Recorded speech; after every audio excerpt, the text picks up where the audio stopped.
Hello friends, आज बात करते हैं भारतीय संविधान की प्रस्तावना के बारे में कुछ महत्वपूर्ण बातें। सबसे पहले अगर बात करें कि भारतीय संविधान की प्रस्तावना का स्रोत क्या है, तो इसके दो संदर्भ बनेंगे, आंतरिक और बाह्य। आंतरिक स्रोत में क्या है, 13 दिसंबर 1946 को पंडित जवाहरलाल नेहरू जी के द्वारा संविधान सभा के समक्ष एक प्रस्ताव रखा गया था, उद्देश्य प्रस्ताव, जिसे संविधान सभा ने स्वीकार कब किया पूछा जाता है तो 22 जनवरी 1947 को संविधान सभा ने स्वीकार किया और यही वर्तमान में हमारे संविधान में प्रस्तावना के रूप में कार्यरत है। इसे ही प्रेम्बल कहते हैं, प्रस्तावना कहते हैं और उद्देशिका कहते हैं। ठीक है। वहीं इसके बाह्य स्रोत के रूप में अगर बात करें तो प्रस्तावना का विचार कॉन्सेप्ट ऑफ प्रियम्बल यूएसए से लिया गया है और पूछा जाता है प्रस्तावना की भाषा के बारे में तो लैंग्वेज ऑफ प्रियम्बल ऑस्ट्रेलिया से लिया गया है। फिर एक क्वेश्चन पूछा जाता है कि संविधान की आत्मा किसे कहते हैं, तो संविधान की आत्मा जब पूछा जाएगा तो आपको आंसर प्रियम्बल करना है, प्रस्तावना करना है, वहाँ पर आपको आर्टिकल 32 नहीं करना है। लेकिन जब डॉक्टर भीमराव अंबेडकर के संदर्भ में पूछा जाएगा कि बाबा साहब भीमराव अंबेडकर ने किसे संविधान की आत्मा कहा है, वहाँ आपका आंसर आर्टिकल 32 होगा। लेकिन जब पूछा जाएगा ओवरऑल कि संविधान की आत्मा किसे कहते हैं, वहाँ प्रस्तावना होगा।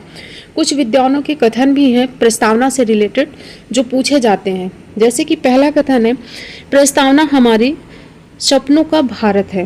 प्रस्तावना हमारे सपनों का भारत है, ये किसने कहा, तो महात्मा गांधी जी ने कहा।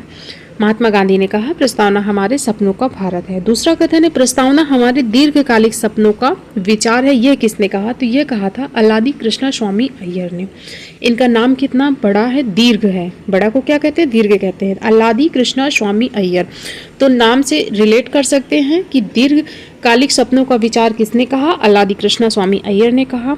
इसके बाद प्रस्तावना संविधान का परिचय पत्र है, यह किसने कहा, तो एन पालकीवाला ने कहा। आप सोचिए कोई व्यक्ति पालकी में बैठा है तो परिचय की जरूरत पड़ेगी ना कि पालकी के अंदर कौन बैठा है, तो परिचय पत्र किसने कहा था, पालकीवाला ने कहा था। प्रस्तावना संविधान की जन्मपत्री है या फिर जन्म कुंडली है, यह किसने कहा, यह कहा था के एम मुंशी ने। आपको अगर अपनी कुंडली दिखानी है, जन्मपत्री दिखानी है तो आप जाएंगे मुंशी जी के पास, रिलेट कीजिए ऐसे।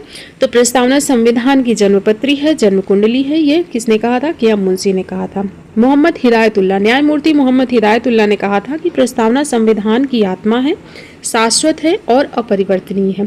एक न्यायालय का निर्णय आया था, उसमें भी कुछ कहा गया था कि प्रस्तावना संविधान निर्माताओं के मन की कुंजी है, ये किसने कहा, तो ये न्यायालय का, सुप्रीम कोर्ट का ये कथन है। और किस वाद में कहा था, तो बेरूबारी मामले में सर्वोच्च न्यायालय के न्यायाधीश उस समय थे गजेंद्र गटकर, उनके द्वारा यह बात कही गई थी कि प्रस्तावना संविधान निर्माताओं के मन की कुंजी है।